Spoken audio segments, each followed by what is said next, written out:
award shall be instituted in the following 7 categories, namely the best graduate male, second the best graduate female, third best postgraduate male, fourth best postgraduate female, fifth best teaching staff, sixth best non-teaching staff, seventh best administrative staff.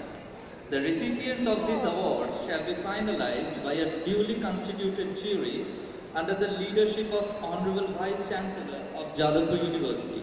The Governor's Award of Excellence in each category shall carry a citation, a trophy and a cash award of rupees 25,000 INR.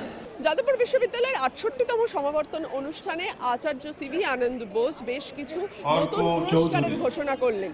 আচার্যের তরফ থেকে 7টি ক্যাটাগরিতে পুরস্কার দেওয়া হবে যাদবপুর বিশ্ববিদ্যালয়ের Yuji, PG এবং ফ্যাকাল্টিদের, অর্থাৎ teaching staff, non teaching staff এবং অ্যাডমিনিস্ট্রেশনে যারা সেরা পারফর্মার তাদেরকে আলাদা করে পুরস্কার দেওয়া হবে আচার্যের তরফ থেকে। 7টা ক্যাটাগরিতে পুরস্কার ঘোষণা করেছেন, এটা ভীষণ ভালো একটা ওনার উদ্যোগ। গভর্নরের দিক থেকে, আমাদের মাননীয় আচার্যের দিক থেকে আমি এটাকে ভীষণভাবে ওয়েলকাম করব। টোটাল 7টা ক্যাটাগরিতে পুরস্কার আছে, ইটস এক্সেলেন্ট। তো আমরা ওনার ডিরেকশন অনুযায়ী সেইভাবে আমরা তৈরি হব।